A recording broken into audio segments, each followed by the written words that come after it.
ഒരാളുടെ വിദ്യാഭ്യാസ ജീവിതത്തിലെ വഴിത്തിരിവാണ് SSLC പരീക്ഷ. അതിന്റെ മൂല്യനിർണ്ണയം കുറച്ചുകൂടി സൂക്ഷ്മമാക്കുമെന്ന് ഇക്കൊല്ലം ഫലം പ്രഖ്യാപിച്ചപ്പോൾ തന്നെ വിദ്യാഭ്യാസ മന്ത്രി വി ശിവൻകുട്ടി വ്യക്തമാക്കിയിരുന്നു. പൊതുവിദ്യാഭ്യാസ വകുപ്പ് ഇപ്പോൾ അതിനുള്ള നടപടികളിലേക്ക് കടക്കുകയാണ്. മൂല്യനിർണ്ണയ രീതി പരിഷ്കരിക്കുന്നത് ചർച്ച ചെയ്യാൻ കോൺക്ലേവ് വിളിച്ചു ചേർക്കാൻ SCERTക്ക് നിർദ്ദേശം നൽകി. ഓരോ വിഷയത്തിനുമുള്ള എഴുത്തു പരീക്ഷയ്ക്ക് കുറഞ്ഞത് 30% മാർക്ക് ലഭിച്ചാൽ മാത്രമേ അടുത്ത വർഷം മുതൽ SSLC വിജയിക്കാൻ കഴിയുകയുള്ളൂ. അതായത് 40 മാർക്കിൻ്റെ പരീക്ഷയ്ക്ക് 12 മാർക്കും 80 മാർക്കിൻ്റെ പരീക്ഷയ്ക്ക് 24 മാർക്കും ലഭിക്കണം. ഇത് നടപ്പാക്കാനുള്ള നടപടികളിലേക്ക് സർക്കാർ കടന്നു. നിരന്തര മൂല്യനിർണ്ണയത്തിന് പുറമെ എഴുത്ത് പരീക്ഷയിൽ ഓരോ വിഷയത്തിനും 30% മാർക്ക് എന്ന നിബന്ധനയാണ് ഈ വർഷം മുതൽ നടപ്പാക്കാൻ ഒരുങ്ങുന്നത്. 10ാം ക്ലാസ് പരീക്ഷയിലെ മൂല്യനിർണ്ണയ രീതിക്കെതിരെ വിമർശനം ശക്തമായതോടെയാണ് പൊതുവിദ്യാഭ്യാസ വകുപ്പ് നിലവിലുള്ള സമ്പ്രദായം പുനഃപരിശോധിക്കുന്നത്. കുട്ടികൾ മാനസിക സമ്മർദ്ദത്തിലാകാതിരിക്കാൻ ഉൾപ്പെടെ മുൻകരുതലോടുകൂടി മാത്രമേ മാറ്റം കൊണ്ടുവരാനാകൂ. അതുകൊണ്ടാണ് വിദഗ്ധരെ ഉൾപ്പെടുത്തി വിശദമായ ചർച്ചകൾക്ക് സർക്കാർ ഒരുങ്ങുന്നത്. 2007 മുതലാണ് SSLC മൂല്യനിർണ്ണയത്തിൽ ഗ്രേഡിംഗ് ഏർപ്പെടുത്തിയത്. നിരന്തര മൂല്യനിർണ്ണയത്തിലും പൊതുപരീക്ഷയിലും നേടുന്ന മാർക്കിൻ്റെ അടിസ്ഥാനത്തിലാണ് ഗ്രേഡ് നിശ്ചയിക്കുക. പ്രോജക്റ്റുകൾ, ക്ലാസ് ടെസ്റ്റ്, സെമിനാർ, അസൈൻമെൻറ്റുകൾ എന്നിവയിലെ പ്രകടനം വിലയിരുത്തിയാണ് നിരന്തര മൂല്യനിർണ്ണയം.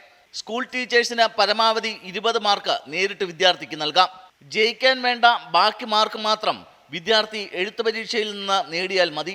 നിരന്തര മൂല്യനിർണ്ണയം കൃത്യമായി നടക്കാത്തതിനാൽ തുടർ പഠനത്തിന് യോഗ്യത നേടുന്ന വിദ്യാർത്ഥികളുടെ അക്കാദമിക നിലവാരം താഴുന്നുവെന്നാണ് വിമർശനം. ഇതോടെയാണ് നിരന്തര മൂല്യനിർണ്ണയത്തിലും എഴുത്ത് പരീക്ഷയിലും പ്രത്യേകം മിനിമം മാർക്കിന് സർക്കാർ ആലോചിച്ചത്. ഗ്രേഡിങ്ങിന് പകരം മാർക്ക് പ്രസിദ്ധീകരിക്കുന്ന രീതി തിരികെ കൊണ്ടുവരണമെന്ന ആവശ്യവും ഒരു ഭാഗത്തുണ്ട്. വിദ്യാർത്ഥികൾക്ക് വിഷയങ്ങളിലുള്ള മികവനുസരിച്ച് +1 വിഷയങ്ങൾ തിരഞ്ഞെടുക്കാൻ ഇത് അവസരമൊരുക്കുമെന്നാണ് വിലയിരുത്തൽ. A+കാർക്ക് പോലും ഇഷ്ടവിഷയങ്ങളിൽ പ്രവേശനം ലഭിക്കാത്ത സാഹചര്യം ഇതിലൂടെ ഒഴിവാക്കാനാകും. ഇതിനായി മാർക്ക് കൂടി പ്രസിദ്ധീകരിക്കണമെന്നാണ് ആവശ്യം. VA ഗിരീഷ്, 24, തിരുവനന്തപുരം. അപ്പോൾ മൂല്യനിർണ്ണയ രീതി പരിഷ്കരിക്കുന്നതിനൊപ്പം കുട്ടികളിൽ പരീക്ഷാ പേടി വളർത്താതെ വേണം മിനിമം മാർക്ക് നിബന്ധന ഉൾപ്പെടെ കൊണ്ടുവരാൻ എന്നാണ് ജനങ്ങൾക്ക് പറയാനുള്ളത്. പ്രതികരണങ്ങളിലേക്ക്. അത് നല്ലൊരു അഭിപ്രായമായിട്ടാണ് തോന്നുന്നത്.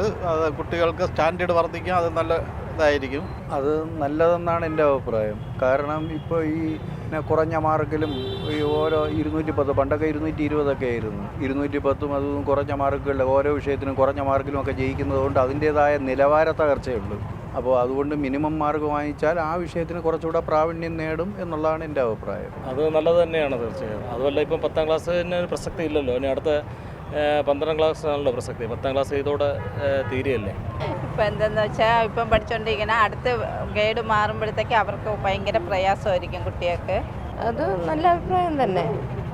ഗ്രേഡ് മാറ്റിയിട്ട് മിനിമം മാർക്ക് കൊണ്ടുവന്ന് അത് ചെയ്യുന്നത് നല്ല അഭിപ്രായം തന്നെ. ആവശ്യങ്ങൾക്ക് അവരുടെ വിദ്യാർത്ഥികൾ തന്നെ പറയേണ്ടത്, നമ്മൾ പറയേണ്ട കാര്യമില്ല. ഇപ്പോൾ ഒരു മിനിമം ഇന്ന വിഷയത്തിന് ഇത്ര മാർക്ക് ഉണ്ടെങ്കിലേ പാസ്സാവും എന്നുള്ളൊരു നമുക്കൊരു ധാരണ ഉണ്ടെങ്കിൽ നന്നായിരിക്കും. അപ്പോൾ അതാണ് പൊതുജനങ്ങൾക്ക് പറയാനുള്ളത്. ആ വിഷയത്തിൽ സർക്കാർ എന്ത് നടപടി സ്വീകരിക്കും ഇതുമായി ബന്ധപ്പെട്ട് എന്നുള്ളത് കോൺക്ലേവിന് ശേഷം വ്യക്തമാവുകയും ചെയ്യും. നമ്മൾ ചെറിയൊരു ഇടവേളയിലേക്ക് കടക്കുന്നു. ഇടവേളയ്ക്ക് ശേഷം ഈ മണിക്കൂറിലെ പ്രധാന വാർത്തകൾ പരിശോധിക്കാം. ആദ്യം ഇടവേള.